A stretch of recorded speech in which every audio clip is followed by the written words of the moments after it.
સુરેન્દ્રનગરના 1500 કરોડના જમીનને બિનખેતી કરવાના કૌભાંડમાં હજુ પણ મોટા ખુલાસા થઈ શકે તેવી સંભાવનાઓ છે।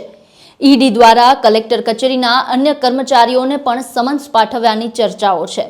એસીબી કચેરી ખાતે અન્ય વ્યક્તિઓની પૂછપરછ માટે અટકાયત થયા હોવાની શક્યતાઓ છે અને બંધ બારણે તપાસનો ધમધમાટ ચાલી રહ્યો છે। બંધ બારણે મીટિંગ થતા અનેક અટકળો ચાલી રહી છે। આવામાં હવે એક મહિલા અધિકારીની પણ એન્ટ્રી થઈ છે। જી હા, આ કૌભાંડમાં એક મહિલા અધિકારીનું નામ સંડોવાયેલ હોવાનું સામે આવી રહ્યું છે। કલેક્ટર કચેરીમાં જમીનને બિનખેતી કરવાના કૌભાંડમાં ઈડી રેડનો મામલો હવે તૂલ પકડી રહ્યો છે। પહેલા જ સુરેન્દ્રનગર જમીન કૌભાંડમાં રાજેન્દ્ર પટેલ અને નાયબ મામલતદાર ચંદ્રસિંહ મોરી ઈડીના સકંજામાં છે અને હવે એક મહિલા અધિકારીની મુખ્ય ભૂમિકા સામે આવી રહી છે। હવે આ 3 કર્મચારીઓની તપાસ થાય તો મોટા ઘટસ્ફોટ થવાની શક્યતા છે।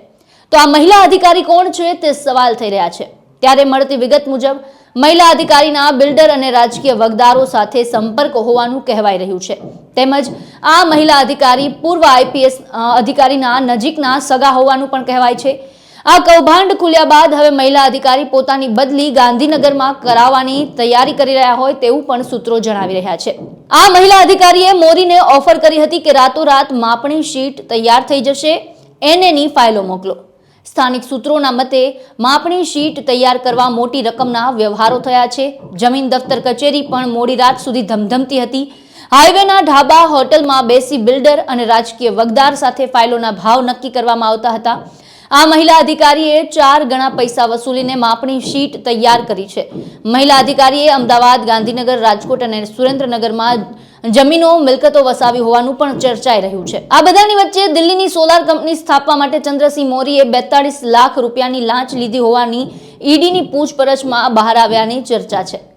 આ ઉપરાંત કલેક્ટર સહિત સામે અપ્રમાણસર મિલકતના ગુનાની તપાસ એસીબીએ શરૂ કરી છે। આ બાજુ લખતર તાલુકાના તલસાણા ગામે પણ સરકારી જમીન પર સોલાર પ્લાન્ટ ખડકી દેવાના ખેડૂતોના આક્ષેપ છે। ખેડૂતોની જમીન પાણીના ભાવે દલાલોએ પડાવી લીધી હોય તેવો પણ આક્ષેપ કરાયો છે।